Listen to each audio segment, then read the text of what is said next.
항상 같은 무리를 이루어서 우리 행복을 뺏어가는 이 언어들입니다. 이 언어들은 우리 속에 머물면서 또 불신앙과 또 질병과 또 망에 맞는 일을 만드는 것이 이 근심과 염려와 걱정이라는 이 삼각형의 삼각편대입니다.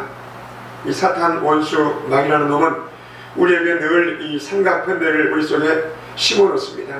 그래서 어떤 이는 걱정도 팔자야 하면서 이런 말을 고백하면서 이것을 떨쳐버리지 못합니다.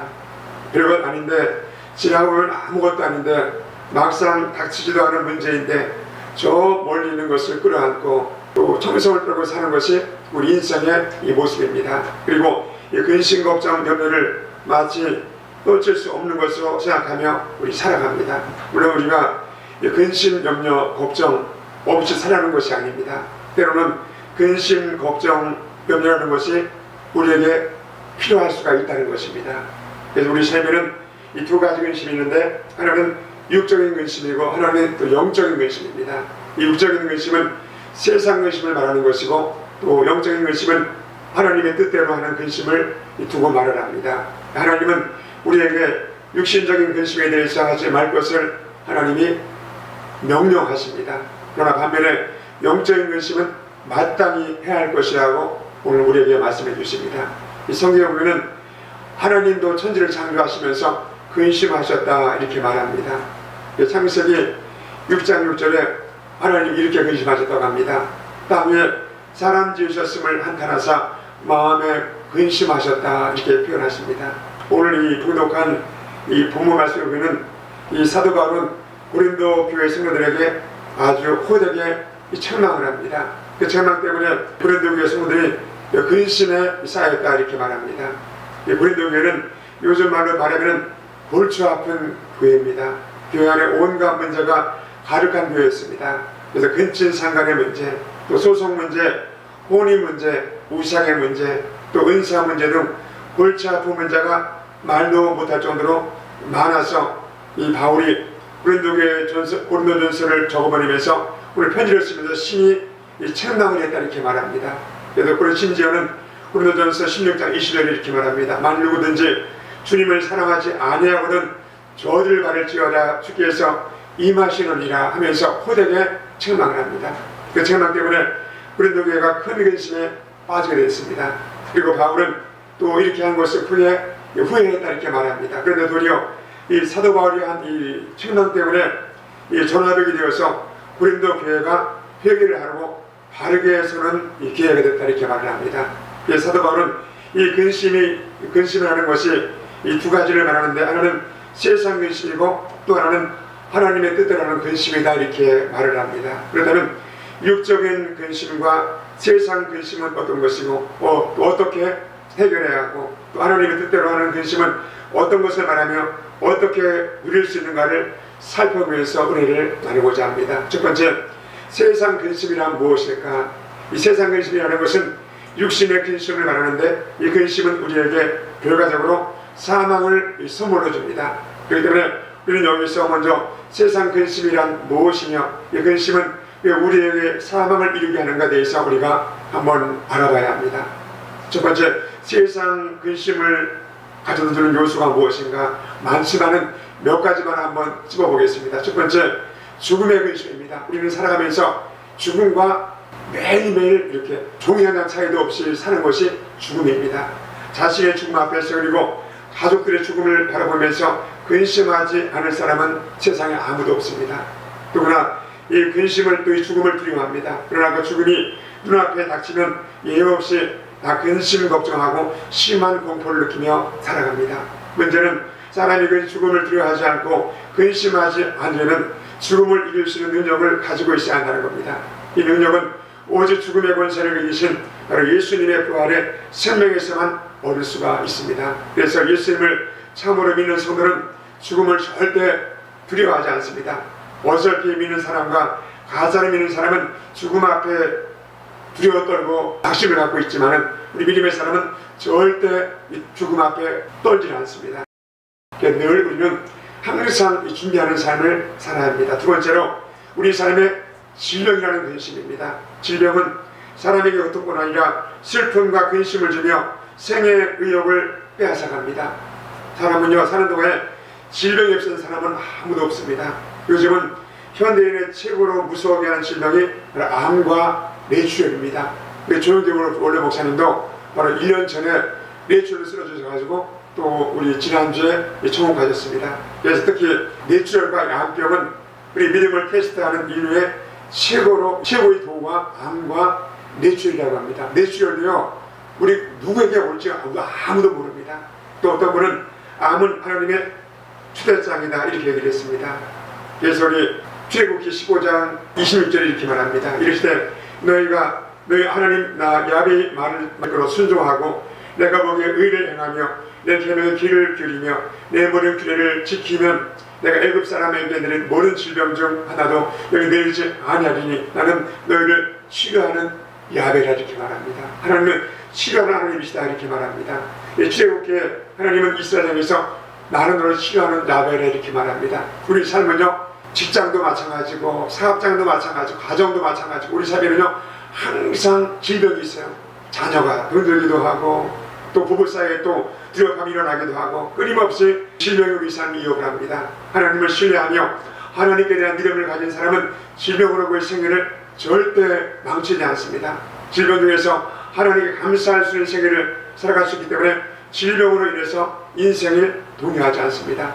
우리는 절대 질병으로 인해서 낙심하는 것이 아니고 질병으로 인해서 강해지면서 이길 수 있는 믿음의 사람들이 다 되시기를 예수님의 이름으로 축원드립니다. 세 번째로 우리가 사는 동안에 자녀를 위한 근심입니다. 잠언서 17장 25절에 주님 말씀하십니다. 일어난 아들은 그 아비의 근심이 되고 그 어머니의 고통이 되느니라. 우리가 사는 동안에 자식 문제로 근심해보지 않은 부모는 이 세상에 아무도 없습니다. 진짜 우리 자식은요, 우리 마음대로 할 수 없는 것이 자녀 문제입니다.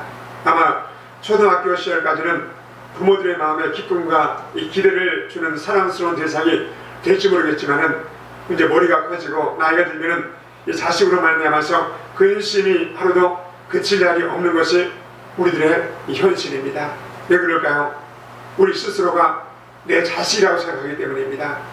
자식은 내 것이 절대 아닙니다. 하나님이 내가 잠시 맡겨준 것입니다. 그러니 내 자식이 아니라 하나님께 맡기는 자녀가 되는 여러분 되시기를 축원드립니다. 그러면 하나님이 책임지실 것이고 여러분 자녀들이 인생을 사는 동안에 진짜 하나님 앞에 귀하게 사명을 감당하시고 여러분 감을 빛내고 여러분을 기쁘게 할 줄로 믿습니다. 또 네 번째로 우리가 사는 동안에 환난과 재난이 있습니다.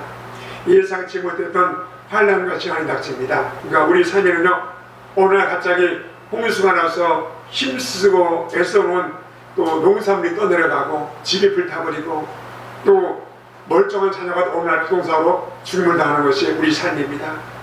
밤잠 안 자고 일궈놓은 사업이 다른 업체에 부도로 내어서 또 사업이 나가는 것이 우리가 사는 인생입니다. 이런 종류에도 갖가지 말 못할 시간이 우리 삶에 항상 도사리고 있습니다. 그래서 인생 가도를 성공적으로 다 달려가는 사람도 오늘 때가 실패가 찾아오는 겁니다. 그렇기 때문에 여러분요, 항상 잘 된다고 기뻐하지 말고 또 여러분 안 된다고 실패할 것이 아니고 항상 빛과 어둠이 함께 만드는 것을 알고 늘 준비하는 삶을 사는 우리가 돼야 합니다. 벌써 9월도 이제 입어지면 다 지나갑니다. 제법 쌀쌀해지고 이제 아침 저녁으로 긴 소매 옷을 준비해야 합니다. 이 계절이 바뀔 때마다 이 사람들이 쉽게 감기에 걸립니다. 왜 그렇습니까? 변해버린 일교차에 적응하지 못하기 때문입니다. 그래서 홍수 심판이 끝날 주님은 노예에게 이런 말을 합니다. 창세기 8장 22절입니다.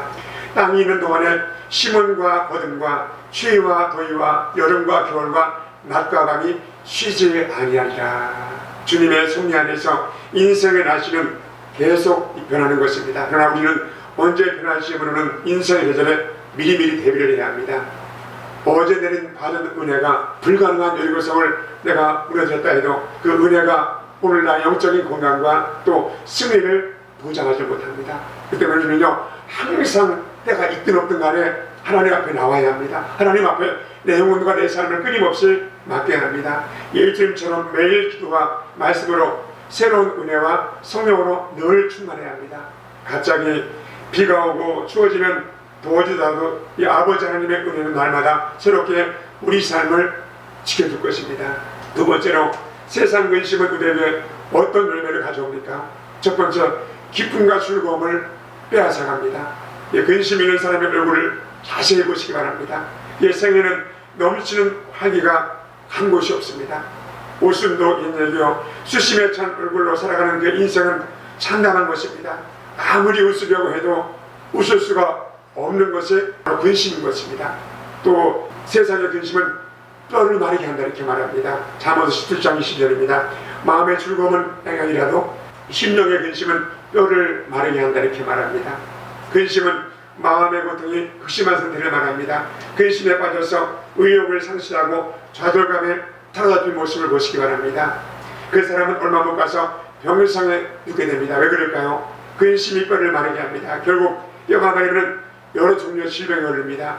화병에 걸리고 또 관절염도 걸리고 또 소화불량과 혈관장애 등 각종 질병이 심령의 근심 걱정 많은 사람에게 찾아오게 되는 것입니다. 그렇기 때문에 이 근심을 우리가 없애야 합니다. 세 번째로 어떻게 근심을 물리쳐야 할까요? 이런 근심은 인간적인 방법으로 이겨낼 도리가 없습니다. 하나님의 방법으로 우리가 이겨야 한다는 것입니다. 첫 번째, 우리의 마음에 주님의 평안이 임해야 한다는 겁니다. 우리 예수님은 근심에 잠긴 제 아들에게 나의 평안을 내게 주노라 말씀하셨습니다. 주님은 우리에게 평안을 주시는 하나님이십니다. 주님이 주시는 평안은 세상에서 얻을 수 있는 평안이 아닙니다. 세상이 알지 못하는 평안입니다. 우리가 당하는 어떤 근심과 어떤 환난도 어떤 고통도 이길 수가 없는 평안이 주님이 우리에게 주는 평안인 것입니다. 그 평안이 여러분 속에서 임하시면 근심, 걱정, 염려는 떠나갈 줄로 믿습니다. 우리 마태복음에 보면 주님께서 여리고성을 지나가시는데 무화과 나무가 있습니다. 그런데 주님이 지나가시다가 이 시장하셔가지고 무화과 나무에서 열매를 얻으려고 하는데 열매가 없어요. 그런데 거기에 의미심장한 말 가운데 무화과 이때가 아니다 이렇게 말합니다. 그러니까 무화과 열매를 거둘 시기가 아닌데 주님은요 무화과 나무에서 열매를 찾으십니다. 그러니까 주님이 어떻게 해요? 그 무화과 나무를 무화과 나무 때가 안 돼도 저주를 하세요. 그래서 여리고성에서 사역을 마치고 다시 나오는데 축새 같은 베드로 사도가 딱 보니까 그 방금 전에 저주한 무화과가 말라가지고 죽어버리는 거야. 그러니까 놀래가지고 주님 무화과 나무가 발랐나이다 하니까 주님이 의미심장한 말씀하십니다. 믿음에 대한 말씀하시면서 너희가 입술의 고백으로 믿음으로 구할 때 너희 삶이 믿음으로 살 수가 있다는 이런 걸 가르칩니다. 그러니까 믿음으로 구하는 믿음을 주님께서 강조하십니다. 그래서 여러분 어둠과 질병이 차가울 때 늘 믿음으로 이기는 우리가 될 줄 믿습니다. 두 번째로 모든 근심을 주님께 맡겨야 합니다. 베드로전서 5장 7절입니다. 너희 염려를 다 주께 맡기라. 이는 저가 너희를 돌보심이라 이렇게 말합니다. 옛날 성경은 권고하심이라 이렇게 말합니다. 우리 주님은 우리의 염려와 근심을 맡으시는 분이십니다. 우리에게 그런 것들을 자기에게 맡기면 당신이 해결해 주겠다 이렇게 말합니다. 그렇기 때문에 주님께 맡기시는 여러분 다 되시기를 예수님의 이름으로 축복합니다. 질병도 맡기고 자녀도 맡기고 환난과 또 생활의 모든 문제를 주님께 맡기심으로 하나님 앞에 늘 평안하고 주님과 동행하는 여러분 되시기 바랍니다. 세 번째로 주님의 눈으로 우리 삶의 문제를 바라봐야 합니다. 문제를 우리 눈으로 바라보는 것이 아니고 바로 주님의 눈으로 바라보는 우리가 되어야 합니다. 문제를 우리 눈으로 바라보면 골치 아프고 근심 걱정이 우리 삶을 짓눌러 버립니다. 그러나 주님의 시각으로 바라보면 이것이 달라지기 시작합니다. 그래서 우리는 우리의 시각으로만 문제를 볼 것이 아니고 주님의 시각으로 인생의 모든 것을 바라봐야 합니다. 우리 마태복음 11장 28절입니다. 수고하고 무거운 짐진 자들아 다 내게로 오라. 내가 너를 쉬게 하리라. 나는 마음이 온유하고 겸손하니 나의 명예를 메고 내게 배우라. 그러면 너희 마음이 쉼을 얻으리니 이는 내 멍에는 씻고 내 짐은 가벼움이라 하시니라. 문제를 해결해 주시는 것이 아닙니다. 오히려 주님이 주시는 멍에를 메라고 합니다. 그리고 주님을 배우며 마음의 쉼을 얻으라 이렇게 말합니다. 주님의 평안을 누리게 되고 또 축복과 기쁨인 것을 알게 된다는 것입니다. 내 시각으로 보면 환난이나 재난이지만 하나님의 시각으로 보면 기회요 축복일 수가 있다는 겁니다. 우리는 문제를 주님의 눈으로 성령으로 늘 치환해서 뭐라고 말씀하시는가 항상 주님의 말씀에 내 마음의 말씀에 귀를 기울이시는 여러분 되시기 바랍니다. 두 번째로 하나님의 뜻대로 하는 근심이 있습니다. 우리는 세상 근심에서 벗어나 나와야 하겠지만 그러나 우리가 짊어져야 할 것이 있는데 근심은 바로 오늘 성경은 하나님의 뜻대로 하는 근심이라고 말씀해 주고 있습니다. 세상에 속한 근심이 육신의 근심이라면 하나님의 뜻대로 하는 근심은 영적인 근심을 의미합니다. 세상 근심이 우리에게 사망을 주는 것이라면 영적인 근심을 우리로 해결케 하고 생명을 준다고 오늘 말씀하십니다. 세상 근심은 우리의 신앙생활을 침체시키고 하나님을 떠나는 생활을 이루게 하지만 하나님의 뜻대로 하는 근심은 우리의 생명의 활기와 생명력을 불어넣어 주십니다. 그래서 오늘 우리에게 하나님의 뜻대로 하는 근심이 있어야 한다 이렇게 말합니다. 하나님의 자녀로 부름받아서 하나님의 뜻대로 하는 근심이 우리에게 있어야 한다는 겁니다. 그래서 하나님의 뜻대로 하는 근심이란 말은 무엇일까? 오늘 첫 번째로 이 부끄러운 신앙을 우리가 근심해야 합니다. 나에게 왜 이만한 믿음밖에 없을까? 이 같은 신앙생활은 하나님 앞에 어떻게 설 수 있을 것일까? 내가 이렇게 믿어서 하나님 앞에 가서 무슨 상을 받을 수 있을까? 이런 근심은 우리 성도가 하는 근심이다 이렇게 말합니다.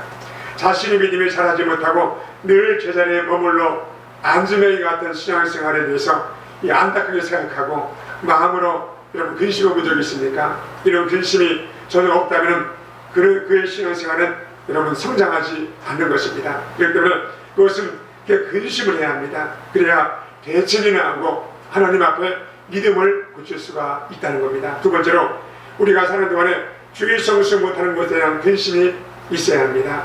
이 성도 중에서 주일 성수에 대한 개념이 없는 분들이 있습니다. 많은 성도가 이 주일 예배를 여가생활로 여깁니다. 시간 되면 교회 와서 예배드리고 안 되면 어쩔 수 없는 사람입니다. 주일에 예배드리는 삶이 취미생활처럼 여겨지는 큰일입니다.